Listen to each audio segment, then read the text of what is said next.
Welcome to the 54th episode of Retrotopia, where things are about to get a little boozy. My name is Brian, and on this episode, we're diving deep into Luigi's Mansion Dark Moon. This is where Luigi got his hands full with ghost gadgets and plenty of haunting challenges, so grab your Poultergust because it's time to clear the air one spooky room at a time. But before we get into the episode, I have to go over all the boilerplate stuff. So first I'm going to talk about our social medias, which you can find at linktree/Retrotopia. That's linktr.ee/Retrotopia. From there you can find a link to our Twitter, Instagram, YouTube, and a link to join our Discord and join in on the conversations with the rest of the Retrotopia crew. We also have a Patreon, and it is free to join, and there you will get 2 more shows, Quick Play, which is a single host show by either myself, Alan, or Sam, when we'll do a game. Basically a game that either all 3 of us can't get, or just a short game that doesn't deserve a full episode, and we'll do our monthly show, Retro Bites. That's where the 3 of us get together and we just chat about games, gaming, and culture all around. You can get it on the 15th if you're part of the Patreon, and we're going to start adding bonus segments to the Patreon version. But at the end of the month, we release most of the episode for free on our free feed. As well, you can suggest topics for polls. We're in the process of deciding what our next poll is going to be. You can vote on said polls. You can comment on the game of the week. And you can write into the host on the brand new 9-bit banter box featuring this new song, which is also culturally elegant.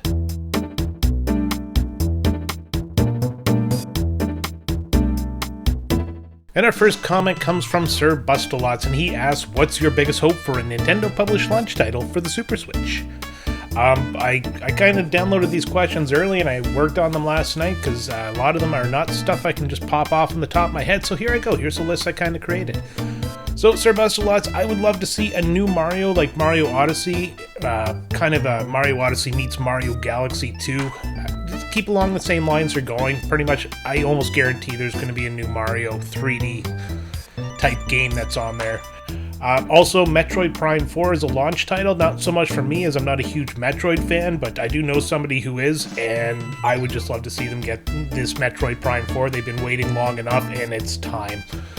I also like to see them expand the NSO off launch date, perhaps GameCube, or maybe some DS 3DS games, depending on what the Super Switch looks like. I mean, there's been rumors of a dual-screen version, so if it does, DS and 3DS is on the table, right?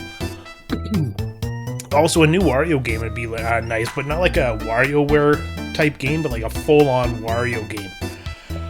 A Day 1 RPG in the same vein of Golden Sun would be nice. It would be great to see expansion of that universe.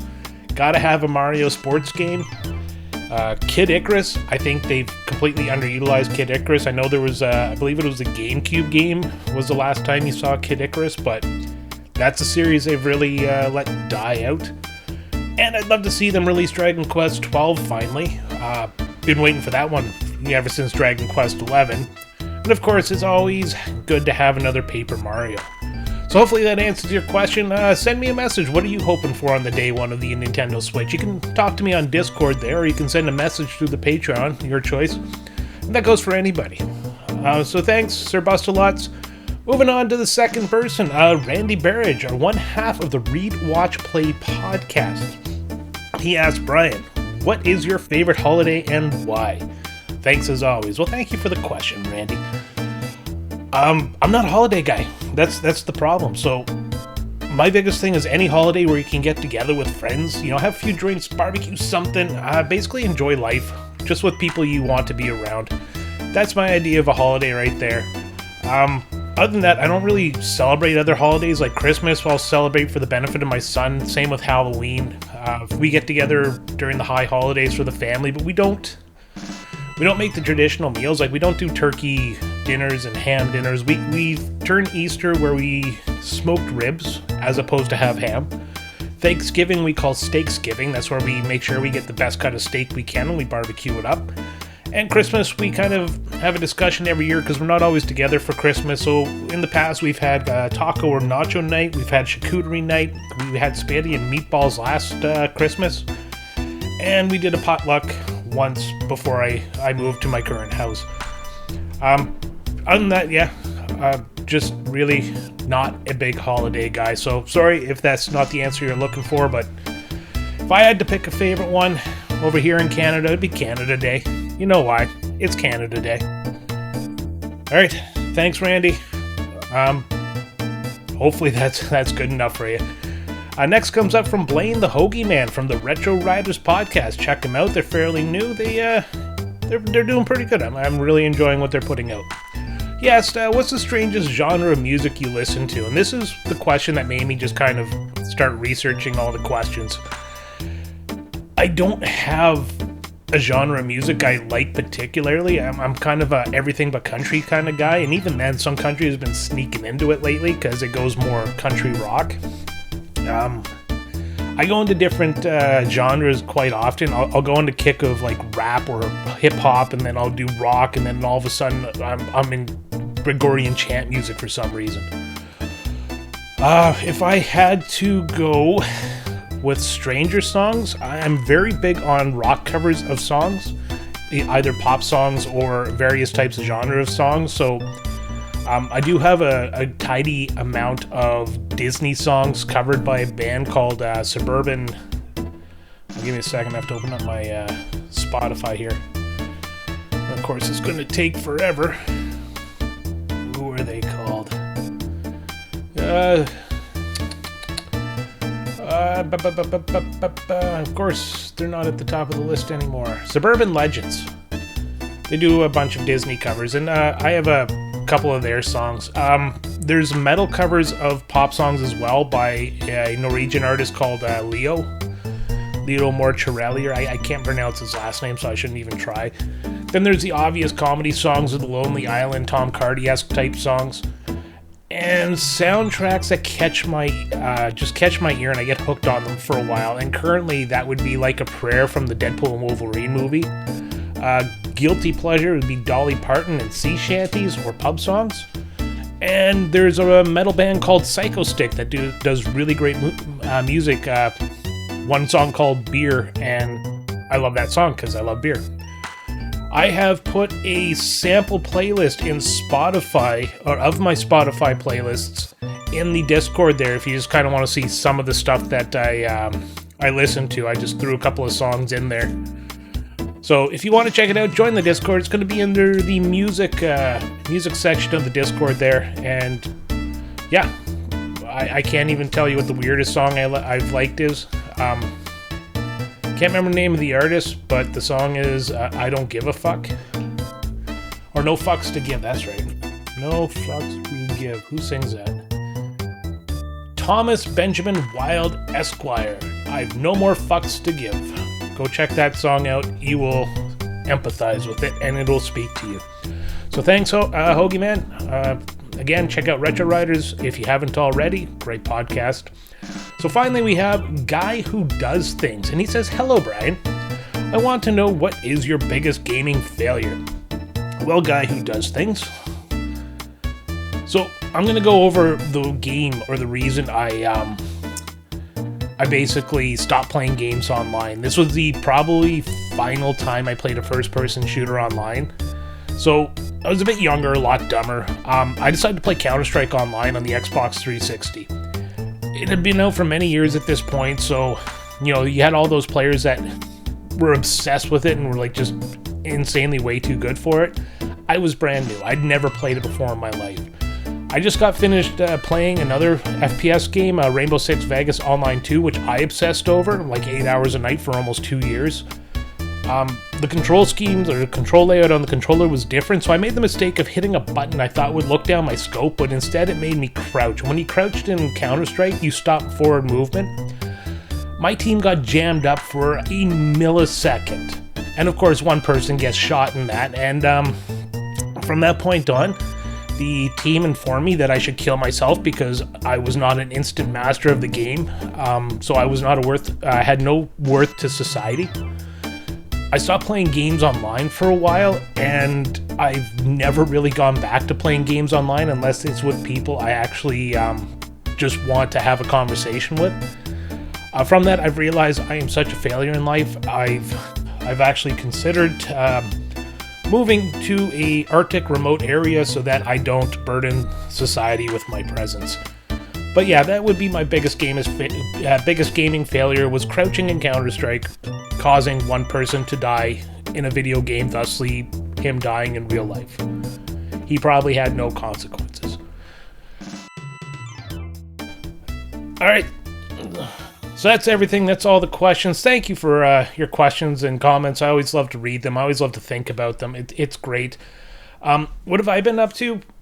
Mostly school. It's starting to get to that point where the semester's wrapping up, so all the big assignments are coming up, and I've spent more time doing assignments than I've been able to play video games. I'm struggling to keep up, but you know what? It's video games. It's supposed to be fun. I try to keep it fun. I did manage to finish Squirrel with a Gun, and I do plan to write a quick play review for that. It was a fun little indie game. You can check this out now. Sam and I joined the Read Watch Play podcast. We talked about Ready Player One. We did it with Randy and his eternal podcasting partner, Nick. Ready Player One is a great book for me, the movie. You'll have to listen to the podcast to find out my opinion on that. I started another run through Xenogears, and I'm promising myself I'm going to actually finish it this time. It would be my third attempt at starting the game, and I just kind of make it about a couple hours further into the game, and then it just falls off. Weather started getting cold, but then it got warm again. Like it was, I'm going to do this in Celsius, so it was around 0 degrees Celsius finally, and then all of a sudden it was up to 20, so I think that's around 32 would equal 0, so maybe in the high 50s, low 60s, maybe 70s. I don't know Fahrenheit. I'm not going to look it up. We did discover that the previous owner of this house really fucked our garage door up, and we're lucky that it didn't come down on one of our cars as we were leaving because one of the cables was almost snapped. But they did a little sneaky repair to make it look fixed, so we never noticed it. But our garage door broke on another way when one of the cables let the tension go on the spring, so we ended up getting that fixed, and the guy pointed out that, we were lucky that the garage door didn't slam down. I got a PC drawing tablet with a screen on it. I don't know. I'm excited about that. Nobody else seems to be when I talk to them, but lets me do my Photoshop assignments a little bit easier. And my wife's away on business this week as well, so I've had the house to myself with a nice husky. And my life's not that interesting, but that's everything that's been going on. Before we get any further, we always like to give Alan the floor so we can enjoy the sweet British voice on what we call the Gentleman's Interlude.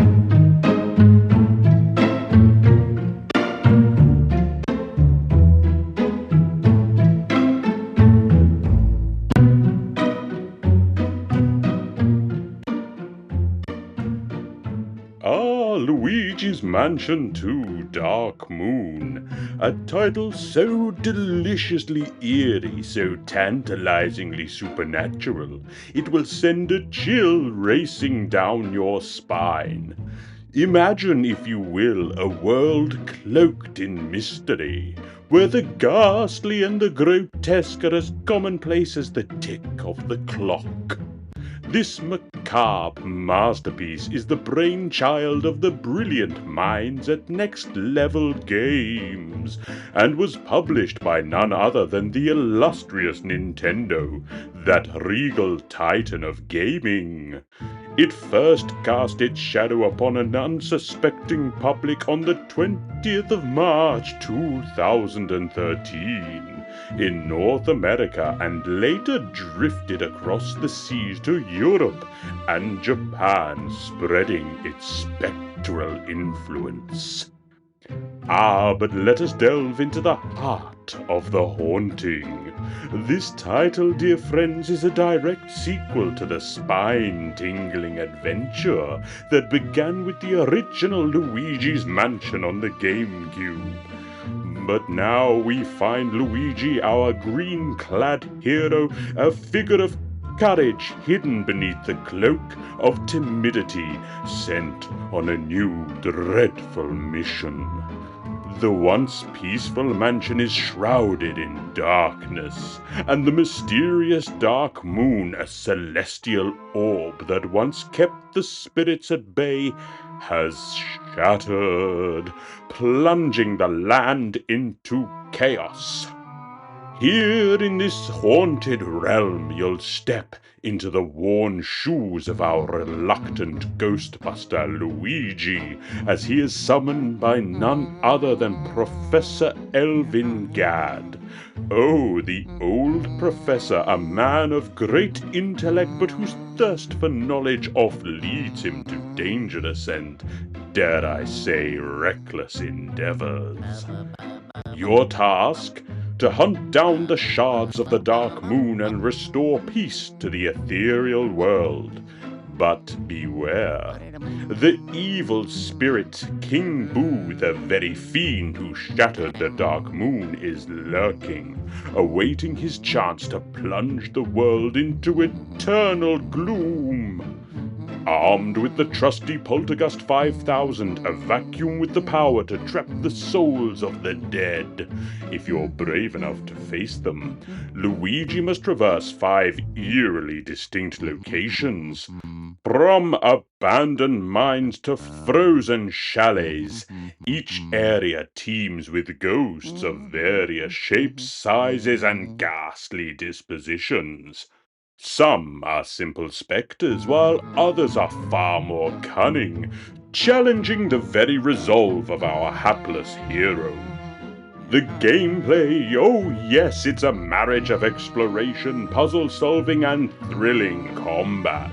The Poltergust serves not only as a tool for capturing ghosts, but as a clever mechanism to interact with the environment. The dark and foreboding atmosphere is punctuated by moments of levity, for even Luigi, though frightened, has a charm that will draw a chuckle from you as he trembles in the face of danger. So there you have it, Luigi's Mansion 2 Dark Moon, a tale of the supernatural, where our unlikely hero must face the darkness, and in doing so discover courage he never knew he had. Released to critical acclaim, this masterpiece brought a dash of delight to the 3DS in a time when the gaming world hungered for something both thrilling and whimsical. And thus, the saga of Luigi continues, with the haunted halls ever whispering his name. Thanks, Alan. And now, before myself, Sam, and Alan get into the game, which is Luigi's Mansion, we have no comments from our listeners. So instead of that, I'm just simply going to tee up some music, and we're going to begin transitioning into the game. So, we're talking Luigi's Mansion, developed by Next Level Games, published by Nintendo for the Nintendo 3DS, currently on the Switch as Luigi Mansion 2. It was released on the 24th of March, 2013. Thanks for listening, and we hope you enjoy the show.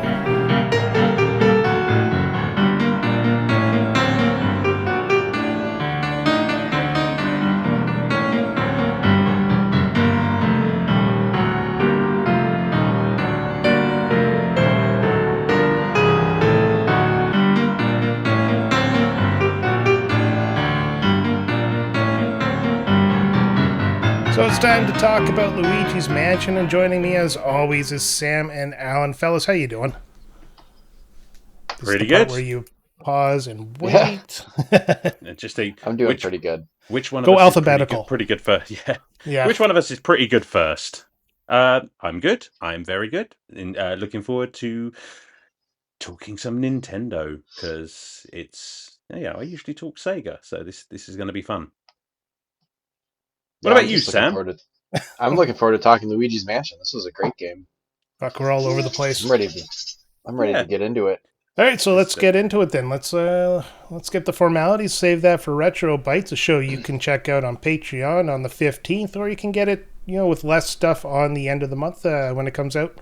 But the plot of this game, let's start with that. And it's a very simple plot. The game's obviously not meant to be very difficult. It's for the children.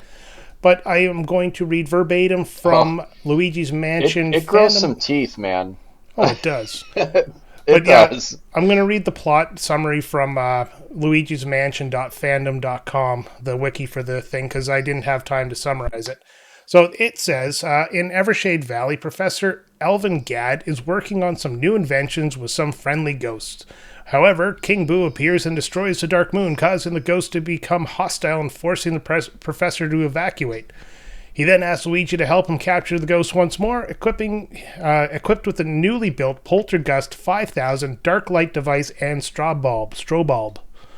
Luigi will travel through 5 different mansions in search of the Dark Moon pieces, fighting swarms of boos and ghosts and solving puzzles along his journey.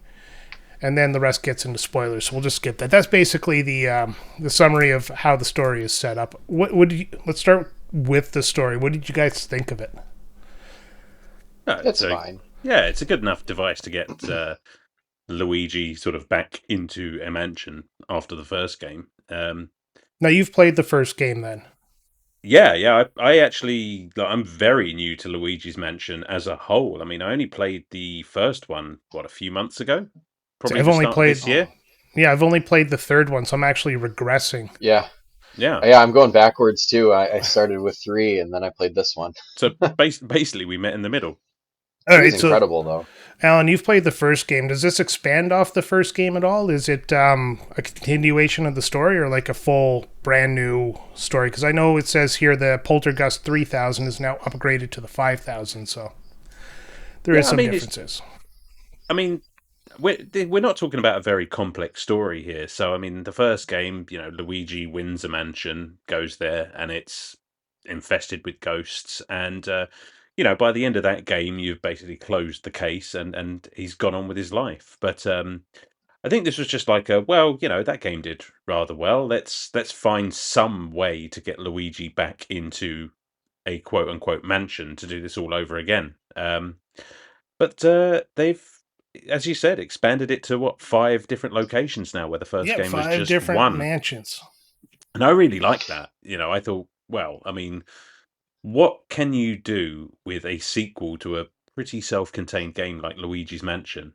Well, just make more mansions. It's the obvious choice, isn't it? Yeah, Yeah, but I don't like they that go there were back to so one many. mansion in the third game? I haven't got there yet. Yeah, it was one giant hotel, and then it was the floors were all themed differently, Well, which is cool. But it is. I also like this format where you're in the lab and you can choose between different levels, and then almost kind of like in Mario 64 where you jump in the painting and you can select between like the different modules within the same level. Mm-hmm. Now, I It's did kind of like enjoy that. that. Yeah, I did. I Yeah. liked that every like it was broken into 5 or 6 pieces, and every piece was about 20-25 minutes in length. Uh, Basically, you could just grab it and just bomb through one of the missions, and then go back, and it was a pretty good break, so that you could actually play the game in chunks, as opposed to Yeah. having to run a while, save, forget what you're doing, and then go back and try to figure it out. Yeah, Definitely. good start and stop points for sure. I'm pretty glad that you've said that because, I was looking some stuff up online and it seemed about 50-50 of people that were just like, yeah, we like the broken up, almost episodic style. And the other half were just like, well, no, this sucks. But it's kind of ideal because, I mean, this is a 3DS game. And that Hmm. kind of, like you're saying, Brian, the pick up and play 20 minutes or so. I mean, if you're playing on a handheld, that's an ideal chunk of game. Yeah, If you're sitting in a waiting room or waiting for a bus or something, and it's just like you just you know get no, into a yeah, mansion and start busting. So you're absolutely right. I will counter my own point though. There are times where I kind of wish I didn't have to go back to the talk to the professor there and then start over again, because I just wanted to stay in the mansion and do the next thing. And considering how Yeah. goddamn many times he interrupts you with his friggin' phone calls, oh, I like answering it on the touch screen though. I'm such a stand for that touch screen. I The lower screen. I was just like, oh, every time he called, I was like, oh, what a I delight to pick up this phone call. I guess, but Brian, you brought that up like earlier than I was going to rant about this, but I get that they want to use the touch screen, sure, fine, but that guy fucking calls you all the goddamn time, yeah, and like at first I was like, oh, that's kind of cool, pick up the Yeah. phone and what have you. It's just like, but if you don't, you're just standing there with this fucking phone ringing, and it's just like, well, why do I have to answer this? Why can't he just talk over the phone and like I can carry on just moving around? It's just like it wouldn't have been such a big deal, except it happens. Like it feels, especially in the early game, like it's happening every like 7 minutes or something stupid like that, and that really got up my nose for the most part. It broke the early part of the game for me a lot. I found it hard to push through because, yeah, you walk into a room and then the phone rings. It's like, oh, beat the ghost up. And then you beat the ghost up. He calls you again. You walk Mm, up some stairs. He calls you to tell you about the stairs mechanic. You open the door. He tells you how to open the door. Then it just continues like that for a while as it gives you the tutorial. yeah, I'm And just like, I'm obviously, yeah, I'm I'm like, kind of overblowing it though. Yeah, Egad, you know what? If you're so fucking interested, why don't you just get in this mansion and fucking do it Yeah, for right? me? What a Yeah. little bitch. Although, There was one time he called and was like, "Oh, good, you captured whatever, ghost, or you found something." He's like, "I was just taking a nap. I mean, I was, like he clearly was like taking a nap." yeah, sure. And like, while that did annoy me a great deal, the actual character of Egad himself is just brilliant, isn't he? He Oh, kind of he's makes great. Yeah, he just makes me sort of think of like the professor from Futurama. He's just like he does not give a shit about all of Luigi's problems. He's just like, ah, you'll be fine. Just go on, and if you die, no big deal. You know to what? shreds, you say. You know what's actually pretty good about this Good game, and news, everyone. it's based Yeah. off of EGAD or Elvin Gad. There, it's how Nintendo's able to have no like speech in the game, but still portray Hmm. motion by the way the sound that comes out when you're reading the bubble sounds. Like it just adds the emotion to Right. what you're reading. I think Nintendo is top notch at being able to do that with their Mario games. Well, yeah, sure, because they Right. never put any fucking voice acting in anything. Oh, I'm Well, sorry. just like It's a Mario, Chris Pratt. I mean, they sound like the characters in Pikmin, or the like Animal Crossing characters, the way they have Yeah. like their Animal Crossing language. Just I love that shit. I'm such a little baby for that stuff. Like any sort of like Yeah, weird little goo goo talk. I'm like, all right, I'm on board. Let's go. but so what's It's your like Minions. That's a yeah? weird kink. What's your thoughts on Luigi in this game? Like he's obviously the main protagonist, but let's look at Luigi as a character as a whole in the Mario verse. And Hmm. in Mario Brothers 2 or Super Mario Brothers 2, he jumps higher. That's his big thing. He floats in the air by kicking his legs. They've established that he is this different character from Mario, but in this game, he's a sniveling coward who can't jump. Does that work really well for the Luigi type character? Is that what you see Luigi as in today's Mario, or do you think they kind of disrespected who they or he was to make him fit this game? I No. love it. Yeah, I was gonna say because it's like we already have Mario games. Like Mario's got that platforming, jumping around thing on lock. So what I really like that they've done here is that they've given Luigi his own series and made it worlds apart from what you're used to with Mario. It kind of has its very own identity. Hmm. Yeah, and the And question And it was even the meant to spark conversation. I don't believe that Luigi's a sniveling coward who's being disrespected. Just want to get oh, I that mean, out there. the dude you just don't disrespect Luigi in this house. No, no, he's a No, younger I brother. do. I I'm a like younger brother. you get the I death like stare.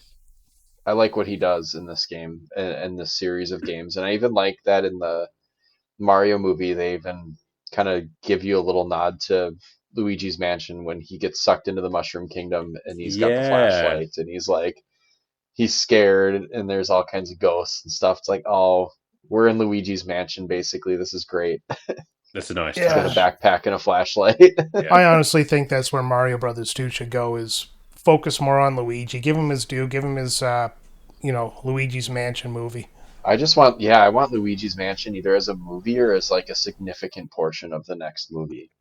That Yeah, would be amazing. Yeah. Just give me all of it. But I mean, even if we never get that, I mean, if you look at like the style of this game, the artwork, the sound, it's basically like a movie in itself. Like it looks Yeah. so good. Like it's so bright and colorful, and like you were saying, Brian, like everyone is so expressive, and it's genuinely a delight to just watch this game. Yeah, I'm going to bring up one point about the graphics that I find is going to be like a mark against it. Uh, my Uh-oh. 3DS, and it's not about the graphics in particular. Like this game is really, really good looking for a 3DS game or for a game of its age. Even it just holds up so well. But there's Yeah, it's points 10 years old where, over. yeah, Mm. there's Yeah. points where you're with the 3DS and you have to tilt it to move the Poultergust there. And I was tilting my 3DS in ways that the screen was unviewable. And then on top of that, when you're fighting the ghost, the room goes dark, and there was no way to turn up my brightness, and it was almost too dark to see at some points, especially as I was tilting the poltergust around to try to capture these ghosts. I found that annoying, not game breaking, and it wasn't something that I couldn't overcome by maybe sitting up straight, but it was kind of annoying. Well, You need better posture. Yeah, you're my playing a handheld. You shouldn't have to sit up straight. You should be oh exactly. No, you should be slobbing it out. slouched as hell. Yeah. Oh yeah. Yeah, You should but have back problems. yeah, that's my only gripe with the like the visuals of this game was that is sometimes the rooms are too dark and you're tilting the device at angles that just don't help you. Other than that, nothing to say that is negative about the graphics. The characters are beautiful. The levels are beautiful. They're very vibrant. They're very, for how dark they are, they're very vibrant. Yeah. When you beat those ghosts, the room lights up again and everything is perfectly fine. If anybody's wondering, the brightness on my 3DS is all the way slammed to the max at all times, so I like to kill the battery as fast as possible. So that was not my problem. If somebody wants to ever suggest that, because that's the first thing I thought of doing. Well, here's Yeah, here's a question for you both. When you're playing the 3DS, 3D on or 3D off? both. Ooh. I toggle between the two because sometimes for whatever reason, it's not perfect, obviously, and it does track your eyes to see where you're looking, but good lord. Um, it tracks your eyes to see where you're looking, and if you momentarily look away or your eyes lose focus or whatever, like it just splits that 3D and Or it looks real fucking Mm-hmm. weird. when you're Yeah. tilting the device there to move the poltergust around and it breaks your Yeah, that's true. eyesight, all of a sudden it does that dual image looking thing. So Right. I turned it Yeah, on it's in like the calm areas and I turned it off in the battles. I love it though. I love the depth that it gives. It's so cool looking. It definitely Yeah. adds something to it. Yeah. I mean, Oh, I played with it on for a little while, but once the novelty had worn off, it's like, all right, I kind of want to focus on what's going on here. And well, my 3DS screen is actually starting to I don't know, die, but it's only the top layer that's blackening and it's covering the bottom and the top bottom left and the top right corners and it's starting to get bigger, so I'm gonna end up having to buy another one because I have absolutely no godly idea how to replace a 3DS screen. And I talked to somebody who has replaced screens on Game Boys before, and they've said that you got to have the skill to do it, and even he wasn't willing to do it. So, no, well, I suppose with that 3D aspect, it's got to be more complicated.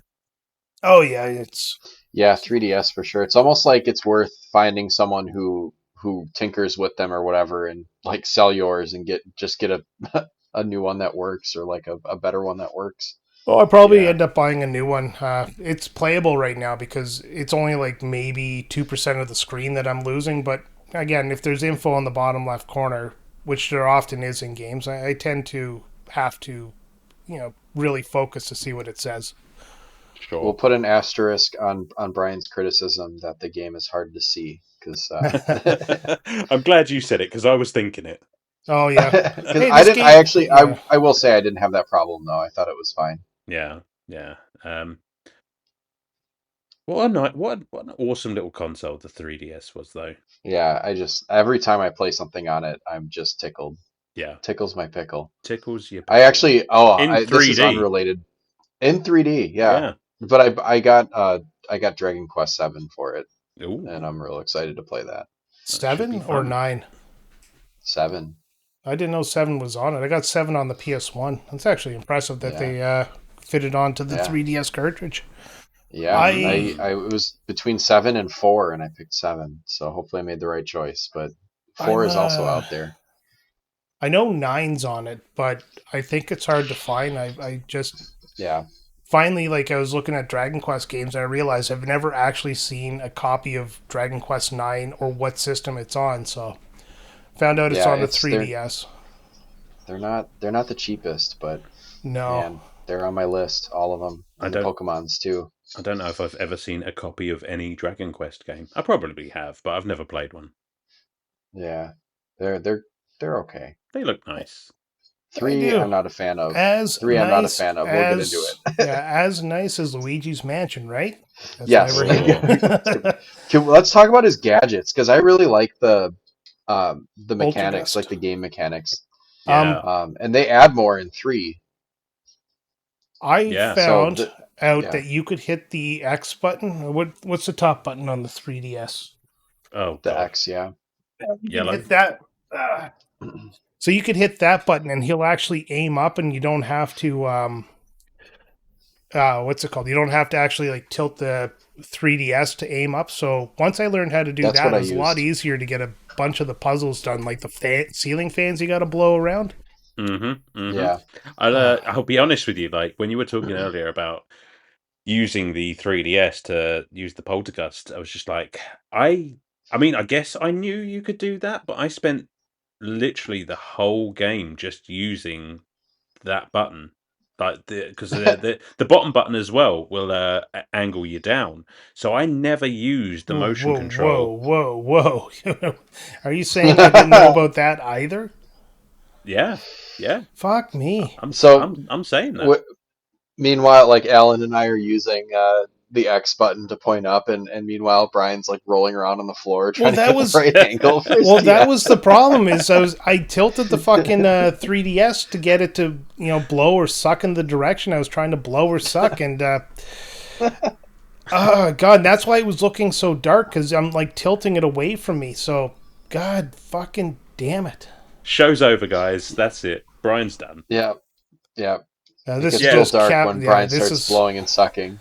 To, uh, to this be is fair, to be fair. to be To be fair. fair, if I may, that like my lack of reliance on motion control did lead me to my greatest single gripe with this fucking game, and like I'm sure you know what I'm talking about, Yep, and I'm gonna save it for later because oh my god, it made me so yeah. fucking angry. Would you Um, look at that? I am fucking pointing down. Did you turn it on to try to test it? Yeah.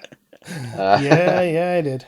so we're just sitting there playing it nice and normally, and Brian's just doing fucking somersaults on the floor. yep, That's amazing. yep. That's exactly it. But I don't know. Hey, Alan, you've played 1, and Brian and I have not. Yeah. Did they add any?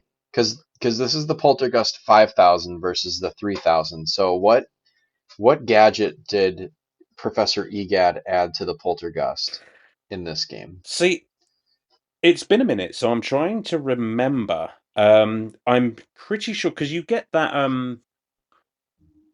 probably my favorite gadget in the game actually, which added so much depth to the gameplay, which was the and I can't think of what it's called now, but it's that one bulb that let you sort of see things that were invisible.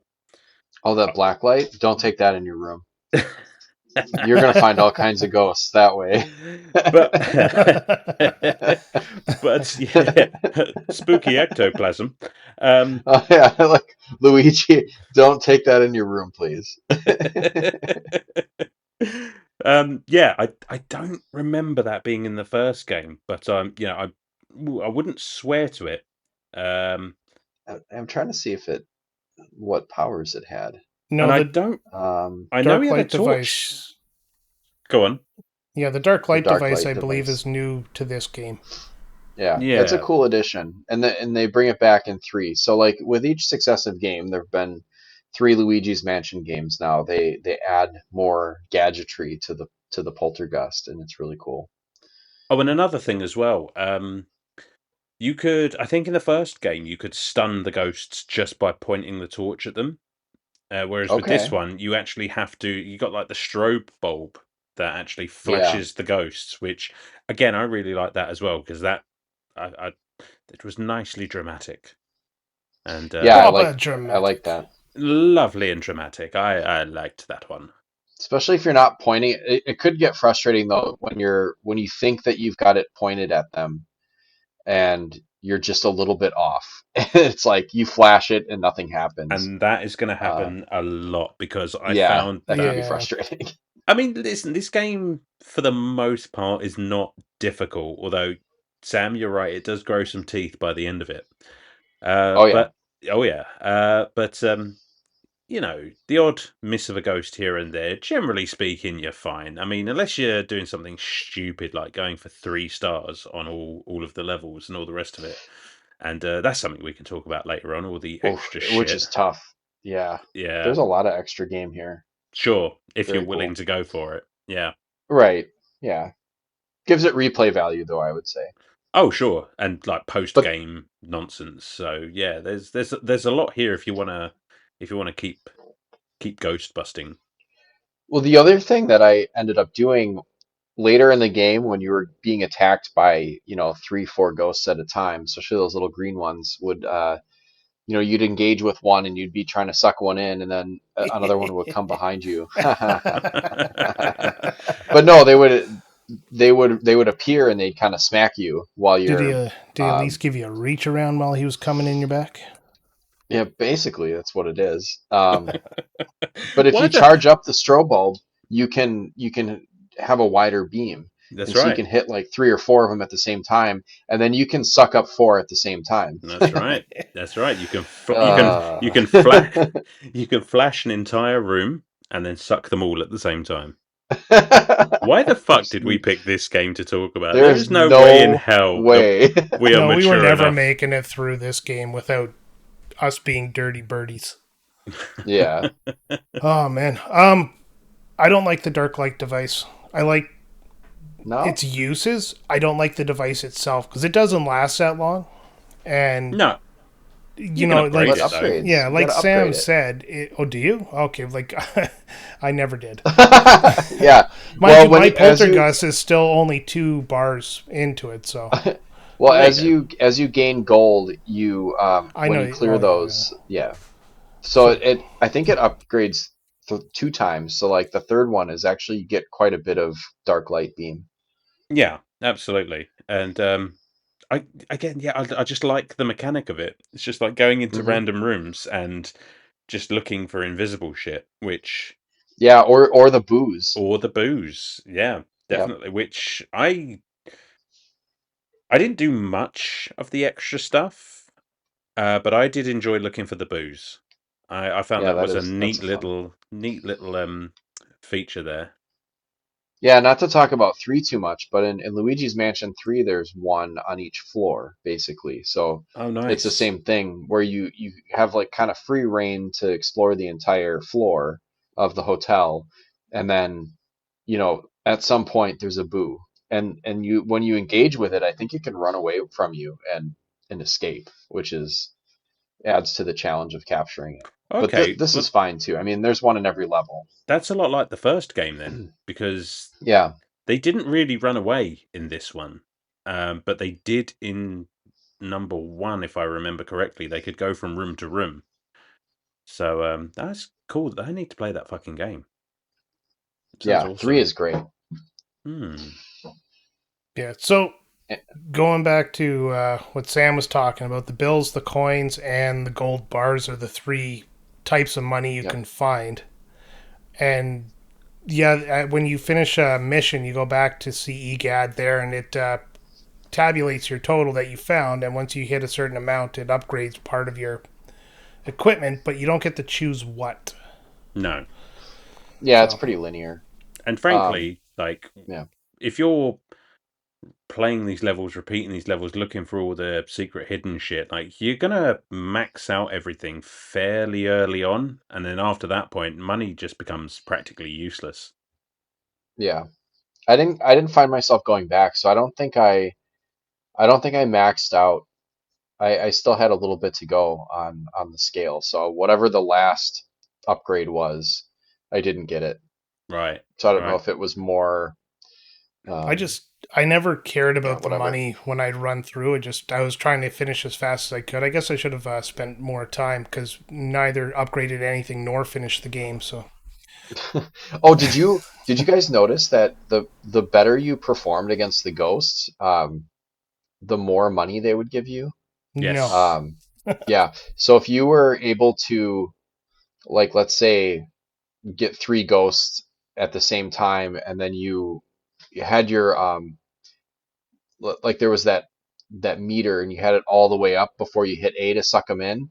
Um, that would give you like 3 gold bars if you yeah, could get the meter all the way up. And so I was trying to do that as much as I could. That kind of added another level of challenge to the game to be like, like let's try to get as much gold out of these ghosts as I possibly can. absolutely. And that you sort sound of, like my ex-wife. I mean, that, Sucks you and then takes all your gold or what? Like, oh, you hate to hear or it. just the second part, not the first part. But that, again, that ties into, because for every level, you get ranked on a variety of, like, your time, how many ghosts you Hmm. caught, how much damage you took, and how much gold you got. So by strategically catching ghosts to increase that money drop, that's sort of, among other things, how are you going to get the top marks for each level? And there are a lot of levels in this game, even There in are just the 5 mansions. There is the Gloomy Manor, Haunted Towers, Old Clockworks, Secret Mine, and Treacherous Mansion. And what do you notice about those 5 names? I don't know, you're gonna Wait, have to hold say them on. again. Gloomy Manor, Oh, I saw it. Haunted I love it. Towers, Old Clockworks, Secret Mind, Uh, Treacherous uh, Mansion. Did you see it yet? It spells I it see it. spells It ghost. spells ghost. That's so spooky. I'm That gonna be. that's I I did not notice that, and Brian, you've just blown my mind. I've been staring at the wiki for like the last 20 minutes and I've been looking at the mansion names and it just like as we were talking I just kind of saw it as I was glossing over them. I did So, wonder why you sort of hopped in so fast with that, like, yeah, I don't level know, it just breakdown.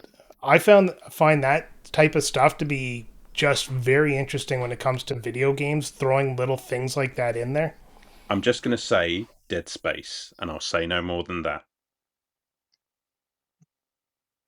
No, we've been talking. There's been no Dead Space. No, But no. Except for ching. after you said Dead Space, we all let some there. Yeah. Yeah. Oh god. Um, yeah, Um, it's funny. What was your favorite of the 5 mansions? Did you have a favorite one? Gloomy Manor Hmm. because I spent most of my time in there. I It's not oh a my bad god, first mansion, to be honest. I was playing the game and I like my kid goes to a class on Saturdays and me and my wife will go sit in A&W and just have breakfast. So I brought the game with me to play and on the way I knocked the cartridge out or the game pack out and I Mm-hmm. hadn't saved in a while. So I guess you Oh, only save when you go back to talk to EGAD. There's no other way to save the Right. game. And that's right. I sat down and it deflated my motivation to play that game for about 2, 3 days. I was just like, Fuck. I had about 15, 20 minutes to catch up to what I was doing, and then about another 2 minutes to finish that level. I'm just like, fuck this. Oh, God. That is tough when that happens. Yeah, I'll so that's I'll why I agree. spent a lot of time in Gloomy Manor because I almost had to do it twice. I'll say I think my favorite. Actually, the Treacherous Mansion, the last one, was really really cool. That's a really cool final level. But the old Clockworks, I think, was my favorite by far. I'm gonna agree with you on that one. Like, pound for And pound, like the yeah, boss, the level leading up to it. Yeah, yeah, I the would boss agree fight with was that. way fun. Um, and it's funny because we're playing Silent Hill 2, and I was like, this is a far less stressful way to find clock hands.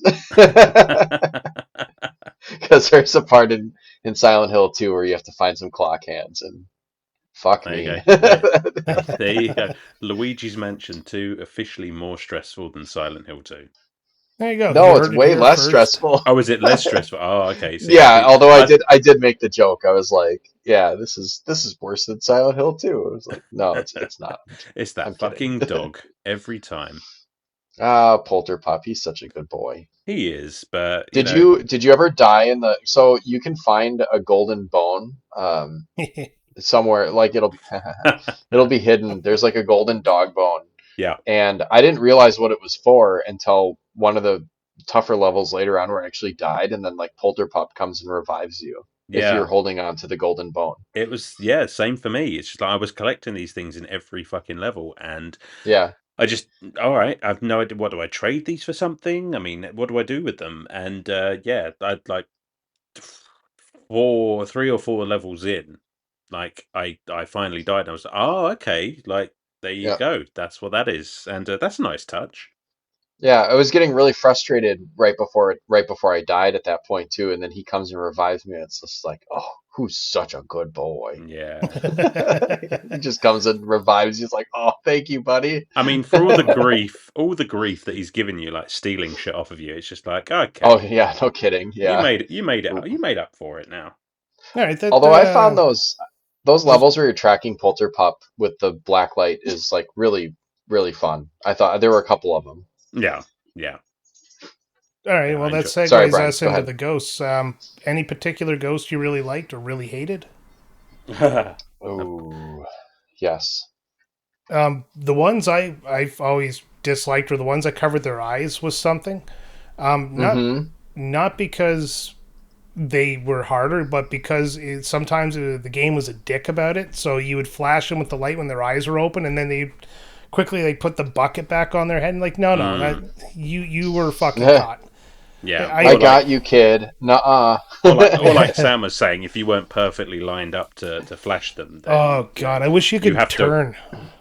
Yeah, you just have to wait for your next opportunity, and they're not terribly difficult by themselves, but later on in the game when you're being swarmed, Yeah. they don't need to be there. They can fuck off. Yeah, there's some parts Um, where you have to chase the ghost down, and then you get to a room, and then you start the fight, but it's not the ghost you're looking for. First, you got to take out the sub ghost, and then a couple more show up, and finally you get to the one who has the item you need. Yeah. And then I get it, but I it's would prefer them to be more consistently placed rather than just cutscenes. Mm. Yeah, I didn't love the blue guys either, because you just sort of had to the hiding ones. Those are the yeah. hiders. So they Yeah. just kind of pop out of furniture and throw things at you, and you have a reasonably small window to hit them with the bulb. And Yeah, and Well, when you you have to do hit you them with the actually bulb, search whatever they're hiding in. oh, can you? that's true. Yeah, you walk up to, like, if they're hiding in a cardboard box or something, you don't have to wait for them to pop out. You can walk up to it and hit Oh, X. And they'll scare Luigi momentarily, but you can usually just flash them with the bulb then. Which is I'm something I only learned like fairly late into the game. I also only That's on learned that me. right now. I'm gonna I replay think I this got game. impatient and I was like, "Get out of there, you little fucker." Yeah, I'm gonna replay this game, and it's gonna take me 10 minutes to finish now because I finally know the mechanics. I don't know. Well, I can look up, look down, find the blue ghosts. Some of those I bosses might hated. give you some grief. Spider Oh Boss yeah, was gave me some grief right off the bat. that But one was fun. it was Really? Yeah. fun, but I It didn't was like a realize that puzzle. you had to skewer that because you had to pull the ball of webs back to get it lit on fire, and I didn't realize you had to use that knight to skewer it so Yeah. that it would stay in place, so Oh you could yeah. blow the fan around like the other ball of spider webs on fire to light the original ball of spider webs that you skewered, so it would shoot back and hit the spider. That took me a minute and a walkthrough to figure out. I Oh, go on. real quick. The gobber is the worst. I hate that one. I mean, it's pretty stationary because it's just a big fat one, but it Oh yeah. just Okay, I know what you mean fucking now. like, The yellow especially the dude. strong ones towards the end. Yeah, the yellow one, and they're barfing at you, and not only if it hits you does it hurt you, but if you go back on the The goo. barf that's on the floor, I think he slips and falls and hurts himself. It's just such fucking bullshit. There's one towards the end of the game where you have it has the most hit points possible. It's like 300 hit points, and then you're having to fight it in a very tight space, and it just Mm. fucking And he's sucks. not on his own either at that point. I think there's a few Oh, there's other. that. Yeah, I forgot that. There's one that's you know fucking with you while there's like green ones flying around. Yeah, Um, and they've all been and then the powered up. sneakers.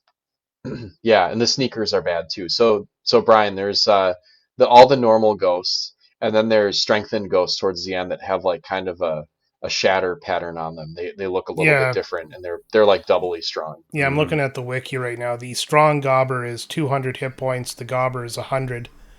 The strong Yeah, slammer is 150. A regular slammer, the red ones are 30. right. And there's even a stronger strong gobber that's almost like a sub boss in one of the levels where you have to release these chains that are on a door, and there's three different colors for three different ghosts, and one of them is a gobber that has 300 points. It's a fucker. It's funny because he's listed under sub bosses. Is he down there? Yeah, he's a sub boss. Uh, Yeah, I'd call him a sub yeah, boss. yeah, he is for sure. Yeah, you get a He's strong greenie, a strong slammer, and a strong gobber, and they all have more hit points than the just the regular strong ones. Ugh, there you go. yeah, that was a tough one. I had some trouble with that part. But yeah, Hmm. going back Yeah. to the Oh yeah, spider, bosses. Sorry. like that, I really enjoyed. Like, as frustrating as I found it because I didn't know what I was doing, when I finally figured everything out, like it's incredibly satisfying when you figure out what you need to do. Like, and to be fair, that did like kill me the first time round because I just couldn't figure out what I needed to do. But See, I lucked it, out and I never died, but I got frustrated because I knew I could walk up to the spider and then flash him, grab the ball, pull it back, but I always got hit by those spiders that came down from the ceiling. And as soon yeah, as that happened, for some Yeah, reason, your yeah, Suckmaster 5000 just lets the ball go. mm-hmm, yeah. The way that I was able to pull that back and avoid the spiders was by watching the floor, because when the spiders would appear before they dropped down, there was a little red mark on the floor where they were going to drop down, and that yeah. was the only way I was able to avoid them. Hmm. It That's because something else I it learned. it can be difficult to sort of figure out where things are on the screen. Yeah, that's true. So yeah, Um, that's a it was fucking kind good of like that technique. in Luigi's Mansion 3 too. I think it's just the style of the game makes it Yeah, kind of you got blind spots basically. yeah, absolutely. I mean, it's not. I wouldn't call it isometric, but it has similar issues to an isometric game. Yeah, it's It's close. It's a fixed camera angle. Mm. You can't turn the camera at all. Yeah. Yeah, and some of the parts become a little bit more difficult to navigate because of that bad camera. Hmm. Which again, it's a challenge of the game. There's no point where the camera's not workable. It's just some places are less beneficial to you than other places. Yeah. It's like Horror Game Junior, like famously Resident Evil, Silent Hill, like you can't the camera angles turn for you and kind of create suspense because, you know, you're you're walking down an alley and then suddenly the camera angle changes and you can't see what's in front of you basically as you're coming down the screen. It's kind of does the same thing in this game, Yeah. Definitely. like fixed camera angle, but it's not like, you know, absolute horror coming out of, whatever. It's just like little goofy cartoon ghosts. But I guess there could be like if you are prone to jump scares, some shit jumps out. Yeah. Yeah, True. I, I don't think there's anything in here that would make me lose sleep. It's No, not lose sleep, but you might get startled a little bit by I something you wouldn't weren't even go that expecting. far. Like nothing in this game, like it's all too cartoony to be like jump scary. Yeah, I suppose, but At least to me, like I'm Luigi's all sure man, scared. so Oh, Well, this was. I'm not, so. Let's say this was a pleasant diversion because I'm playing Resident Evil 4 remake at the moment, and hmm I'm no stranger to survival horror, but that is tense. It's a very tense game, and this was a nice chill one for the most part. yeah. And At least, the if you're going to compare the two, it'd be the what's it called, the suspense of it all, like how Silent Hill uses what's that called? What's the word I'm looking for? the environment to give you that tension. Yeah. Resident Yeah. Evil, again, I haven't played Resident Evil 4, but I can imagine it's the same way. There's that tension inside of the game based around it. This game doesn't have that. It has the ghosts, it has the pop out scares and stuff like that, but there's no tension. No, no. Very Yeah, and there very, shouldn't be. It's Luigi. yeah, it's very kid friendly. It is rated E for everyone. Yeah. So is Luigi's Poultergust. Don't interrupt me while I'm trying to clean my room, Mario. He'll suck anyone. Let's see what else do I have on my list. We did characters, we did story. What about the music of the game? What about the sound effects? Brilliant. I mean, that vacuum sounds like a vacuum to me. Yeah, they were fine. I liked all the sound effects. I loved the Luigi's Mansion theme, Yeah. which you get in the ringtone whenever EGAD calls you. So that's another thing is like I was jammed into that. Every time Yeah. it rang, I was like, oh, hell yeah. I can't stop hearing it. I've been hearing Yeah, it ever since I stopped because you hear it quite a lot, and now it's there. Now it's stuck in I my actually brain. kind of want to make it I want to make it my actual ringtone. Do it, and I'll call you every 5 minutes. See how you Oh, feel. God, I'd love it. I'd love it. Like, Fuck. thank you. Thank you for playing that absolute banger on my phone again. Well, that one Oh, backfired. God. Yeah, I would throw my phone in the garbage if that was the ringtone. That song annoys me now because I've heard it so Oh. many times. Bam, bam, bam, bam, bam, bam, bam, bam. Bam. Oh, the other thing with sound that I really like is that there's kind of some, I mean, it's pretty quiet music in the background, but if you're just kind of idle, Luigi will hum the music. Yes, That is definitely. such a good touch. He's like, meh, meh, meh, meh, meh. But Well, he's like shaking and he's scared, so it kind of quivers a little bit. That's so endearing. did any of you find the button that makes Luigi talk? Yes. No. Yeah, the D-pad will Yeah. make him say, he's like, hello. Hello. Yeah, it's just like you can randomly press it and he'll just call out. Yeah, Now I have to So open my I love it. 3DS again. Yeah, back to give the drawing it a board. shot. It's really fun. Yeah. So, Hello. but yeah, it's just that quintessentially sort of spooky music. Do you know what I mean? It's just like Hmm. Yeah. it's cartoon spooky music, and It's very appropriate to the mood of the game. It's like you said, cartoon. It's upbeat but haunting. yeah, it's got all of the sound effects that you'd expect from Yeah. a spooky title. I would love to see them turn this in, like Luigi's Mansion, into a Mario cartoon as well. Not just like a movie, but like a whole series where it's just Luigi going into different mansions. Yeah, he Oh, starts hell his yeah. own Like poltergeist business there, and yeah. yeah, you get somebody good like Charlie Day to come back and do the voice of Luigi. Yeah, Yeah, yeah. like a Monster of the Week type thing where he's got, I he's got a, miss '90s cartoons. yeah, Oh, just yeah. something like that. Absolutely. I mean, okay, if we're making this cartoon, We who are. Yeah. who It's is in gonna production. who's gonna voice Egad, and why is it Christopher Lloyd? Oh, perfect. Probably because you want him to, because you got that Doc vibe from him. Yeah, yeah. And you know what? I didn't actually make that connection. It's just like something just said like, yeah. I suppose it's the mad scientist thing, isn't it? Because oh god, I love those Back to the I Future don't movies. Now, as much as I agree with the tone you're going with, I don't agree Christopher Lloyd would be good because Egad does not have that "God damn it, Marty" voice. He has that kind of childish voice. To me, Egad is a kid. That's how I see him. Oh yeah.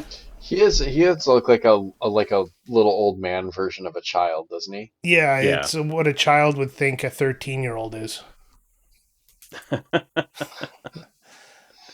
I don't know. I think it's his just general like does not give a fuck attitude that Well, I would you I, give a I fuck if you could send somebody else into the haunted mansion? well no.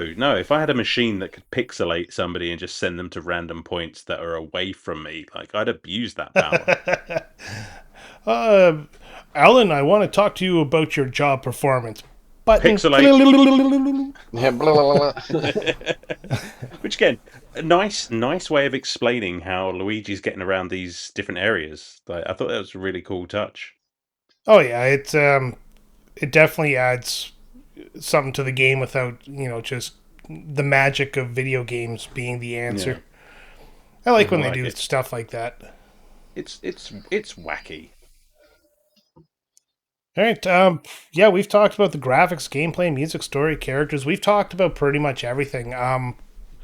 Do you guys have anything else you want to talk about with this game? Do you want to talk about the moons themselves? Any of the characters that we didn't go over? I think we gotta. I think we gotta talk about this final boss. Now's the time to do Well, it. Go ahead. King Boo is just a notorious fucker. Like he's the game. Like I found this to be the case with Luigi's Mansion 3. I found to be more challenging than this one, and there were specific bosses that um, all the bosses in Luigi's Mansion 3 were very unique, and so and same with this. When you end up with the Possessor, you have to figure out what to do. You know, each boss is kind of a puzzle. So basically, what happens? We talked about it a little bit with the spider, but there's one where the possessor takes hold of like a set of stairs, and then it turns into kind of like a creature with teeth. mm-hmm. Um, that one wasn't too bad. The possessor takes control of a clock, and so like keeps winding the clock back and releasing ghosts at you until you finally get to it and it comes out. Like basically, you have to figure out a way to injure whatever it's possessed to kick the possessor out, um, and then you can suck it up. But yeah, King Boo is always like just ramps the difficulty up, I think. Yeah. Whereas like right at the end of the game, you're like, oh shit! Like I haven't had much trouble up to this point. Maybe here and there, I would die or have difficulty in a room or something like that. But um, I think the final level, I died probably two or three times in a row before I could get through all of the where the portal is like overclocking basically and throwing everything off balance. You have to like capture all the ghosts in time. I had huge problems with that. Like I couldn't figure it out for the longest time.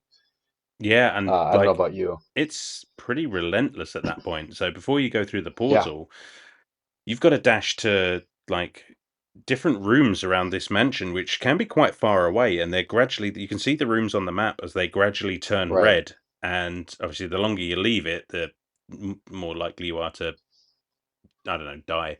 Um, but yeah, that's just a mad dash. And then when you finally do get to fight King Boo, who's probably not my least favorite boss in the game, but it's very obvious what you need to do very quickly. You know, you see the giant jewel on his head, and you're just like, well, things are falling out of the sky, and if I can just lock him underneath one of those, I will Right. hit that jewel. And but like as with all games like this, you get three stages. That's the magic number. Yes. And I don't know about you, but like by the third one, so he starts to do this thing where he sort of more or less teleports or zips around the area, and you really had to just rely on luck that he would just zip into an area where one of these balls were falling and then lock him Yes. there, because it was nigh on impossible.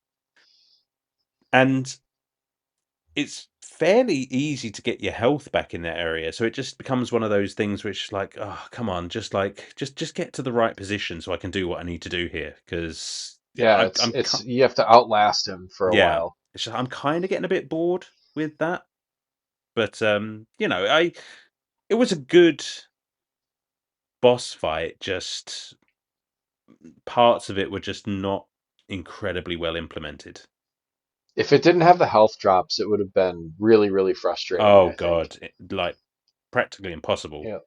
Yeah, like every now and then one of those like spike balls would fall or would get destroyed and some health would pop out. And Hmm. usually if you collect one of those hearts, you get like 20 back or something like 25 or 20 back. And Yeah. um, that was helpful. The boo that you fight There it on the is. train There it is. sucked I so much said ass. I said that King Boo was not my least favorite boss fight. No, yeah.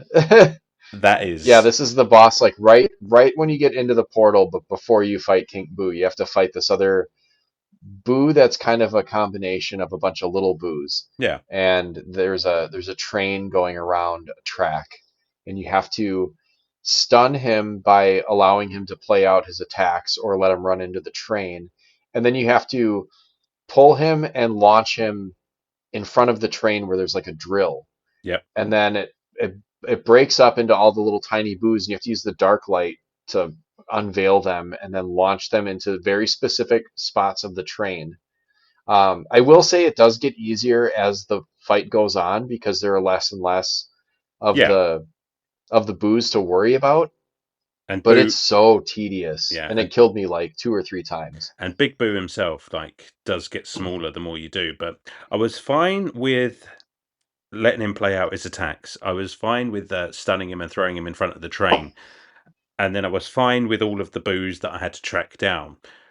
I could not for the fucking life of me figure out what I needed to do with those boos after that because I didn't see that the carriages or what have you on the train had opened up. So I was just like, Yes. I was just stunning these boos and just flinging them off the screen, thinking, well, that's probably how I do it. If I just throw them away, like maybe here we. And I was on that for like 20 minutes, just doing that endlessly until I was like, you know what, fuck this. I have got to look this up because I cannot figure out. Yeah. And the thing is, if I was doing it for that long, just throwing them in random directions, how did I not get a single one in any of those carriages? Yeah, you Like, didn't hit the train at all. So like basically, like even they split once. up. Yeah, they split up, and then the train cars all pop up with these like little placards with like little targets on them, and the idea is to like you pull the boos by their tongue and launch them at these placards, and if they hit them, then they die or they disappear or whatever. But and it's really hard towards the end too because you're left with one boo, and then and then there's only one target left. Yeah, and it's a very small So that target. it's not hard, but not hard as in like you're going to get hurt, but um, you know, you could potentially be on that last boo for quite a while because it's easy to miss. Yeah, I'm willing to admit that I'm the idiot here, but fuck, I was just like I was getting so frustrated. Um, so yeah, that was a thing. Okay. There he is. I had absolutely nothing to add to And that he's at all. back. Like during that whole time, I had a thought about something I might have an assignment due for school, so I was looking up on the webpage to make sure. He's just I just balancing his books over there. like I just completely phased out for a second. But no, that's great stuff. That's I was listening. Almost felt like I was just listening to the podcast, which maybe I should interact more. But Or listen to Retrotopia. It's a good time. I've heard. All right. Yeah, So are you guys ready to wrap it up? I've just got one more thing, and Ooh, I've been hit me. I Sam, you already know. You already fucking know. Oh yes. Oh Oh, yes. This is your this frustration that you this were saving. this is the frustration that I was saving. Is bear in mind that I have not been using motion controls for this game, and Oh, I up remember you until guys this talking. up until this Hmm. point, that's not been an issue. But those beams that you have to balance on. Now, logically, you would think that if you start to overbalance, it's gaming 101. If you start to overbalance on a beam, you just push your control stick back in the opposite direction and level yourself out. It's like it's Tony Hawk, right? When you're on a grind, you just left, right, try and get central. For some reason, this game, I could not get that fucker balanced on these beams. And a couple of the early ones, I'd fall off, lose some health, fall off, lose some health. I'd eventually get to the end by grace of a fucking miracle. But that ice level, there is a beam that you have to walk across, and I died several times just trying, and I could not figure out what I was doing wrong because no matter what I would do on that control stick, I would not get back to central until I found out that you have to actually tilt the 3DS, which I've not been doing up until this point because I've not needed to. and you have to tilt. Once I'd figured that out, I was fine. But my God, like I was seeing red. Like it was See, fucking ridiculous. I would have no problem with that because I didn't know the buttons moved you around, so I was continuously tilting my 3DS. Well, good for you. Yeah.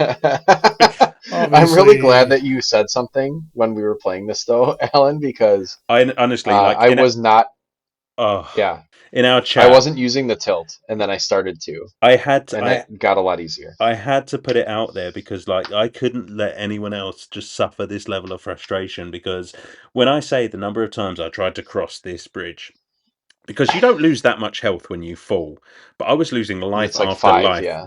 and Oh out of yeah, 100.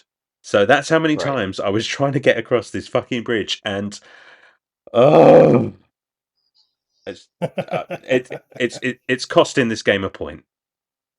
well, on that note, do you want to give your full summary of the game there and give it a score? Yes, Awesome. fine.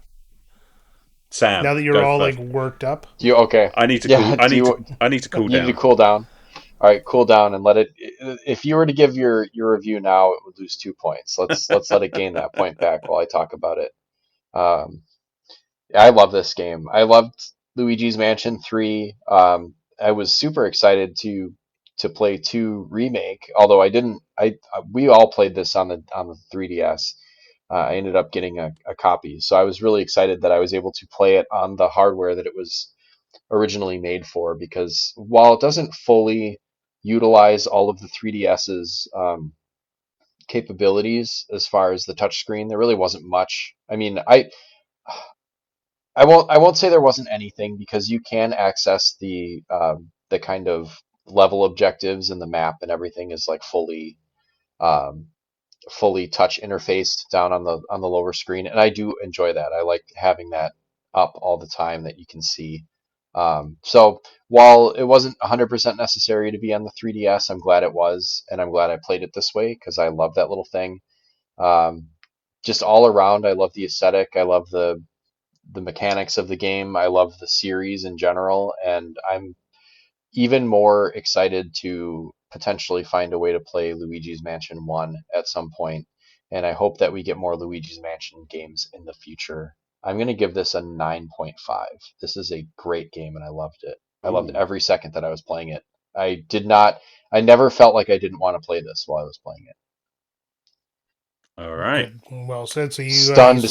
silence mine. over Well said. there. Ah, it's just all the words just washing over me, just cooling me down. It's like a cold breeze. Okay, all I right, just I'm had to good. towel off.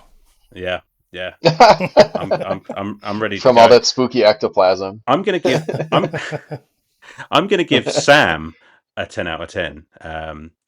Because Oh, thank you. you deserved it, buddy. Um, no, for all of for my slight misgivings about this game aside, it is a beautifully animated and cartoony, fun looking game with like all of those Nintendo hallmarks. The music bangs, like the gameplay has one or two gripes, which I think is mainly down to sort of the hardware that it's on. I think it was fairly ambitious to sort of bake a game like Luigi's Mansion down onto a handheld, and I think they did it really well. And it really does, in that sort of bite-sized chunk handheld style, play really well with the sort of breaking up of the missions and what have you. The bosses are fun and for the most part, and genuinely pretty unique. Like I like the way you have to puzzle out and use like the environment to beat them. So it's well planned, it's well thought out. I don't know, it is just like playing that cartoon of Luigi's Mansion that we want. Hmm. I'm definitely looking forward to playing Luigi's Mansion 3. I don't know when I'll get round to it, but I had no intention of playing this game so soon after the first one. I'm really glad I did. I didn't feel compelled to finish off all of the extra stuff, but it's there if you want to do it. Like I was just happy enough to beat the game. I think I'm not. It's not a 9.5 for me. There's just too many little things that uh, twist my Poultergust, and I think I'll give it. That was a terrible analogy. I'll give it an 8. It's a great game. It's loads of fun. Controls just got up my nose a little bit from time to time. All right, so polarizing opinions. Sam gives it a near perfect score. Alan gives it an almost perfect score. Um, I guess I'll wrap up mine. I'm obviously the one here who didn't complete the entire game. Life got in my way, so I played as much as I could. I got the mechanics down and all that kind of stuff, and I've learned a few new mechanics today, which might make the rest of my playthrough. Because this is a game I genuinely want to continue playing. So that bodes well for the final score from me. I love the Luigi character as he is, like the way they've differentiated him from Mario.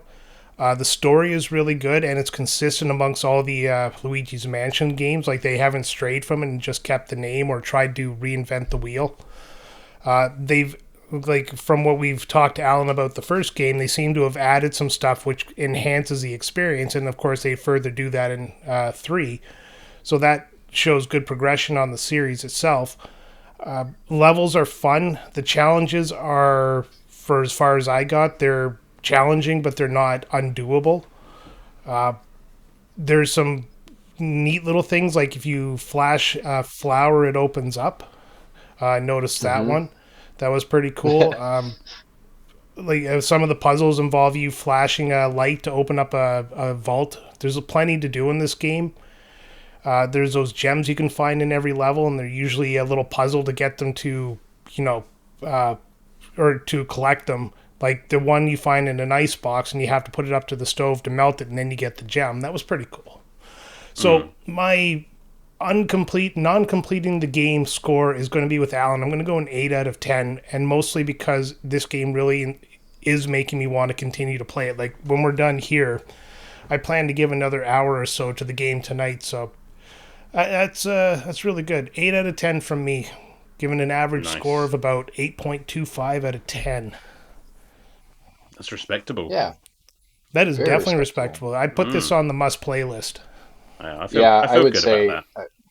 definitely play it. And it's available now on Switch. Yes. So, I mean, and actually, if you have a 3DS, copies of Luigi's Mansion are very reasonable. I think I got mine loose. It was about $15, which is pretty good. Yeah, I got mine in case in Edmonton there, and even that wasn't that expensive. It was...